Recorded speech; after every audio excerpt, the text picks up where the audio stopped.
My name is Warren Adleson.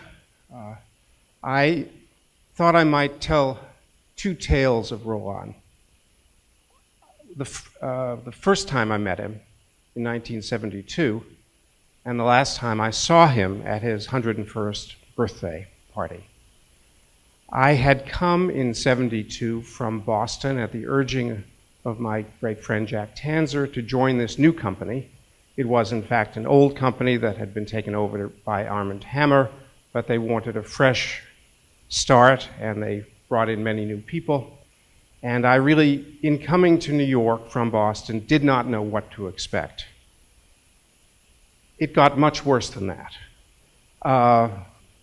And I mean that in the best possible way, because coming to Knoedler, I gained a sense of a tradition that had gone on for a great many years, for many decades, and met people that had been with the firm for many, many decades.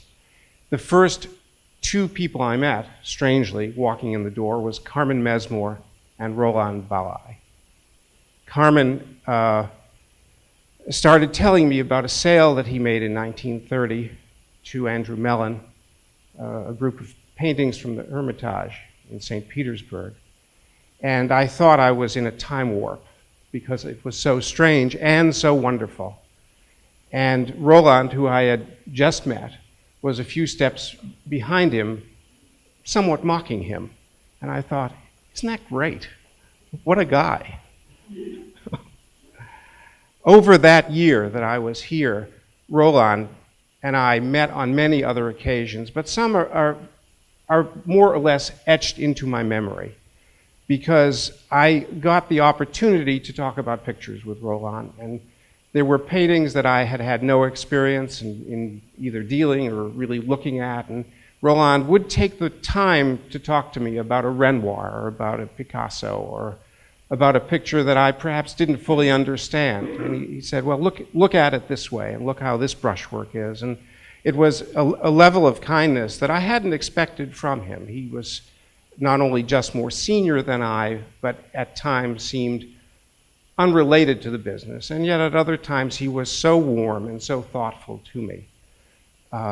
There was an exhibition, I was going to say here, but it was at the gallery next door, of Salvatore Dali. And on the second floor was this group of holograms that I truly didn't understand in terms of their value, and I mean their aesthetic value. And Roland was up there at the time with me, and I said, what do you think of this? And I thought I would get a wise guy answer or something from him. By that time I knew him rather well. And he said, well, I think these are serious. And he went on to explain to me in articulate fashion why he thought they had some importance in the body of Dali's work.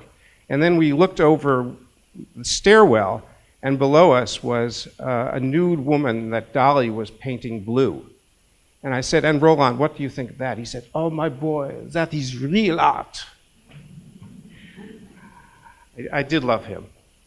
At his 101st birthday, 30 years later from that event, and much had happened in my life, of course, I went to see him with Jack, and I was thrilled to see how much of Roland was in his eyes and in his smile, which his son so beautifully described, because he was still Roland, and he was still joking, and I thought to myself, what a charmed and blessed life this extraordinary man has had.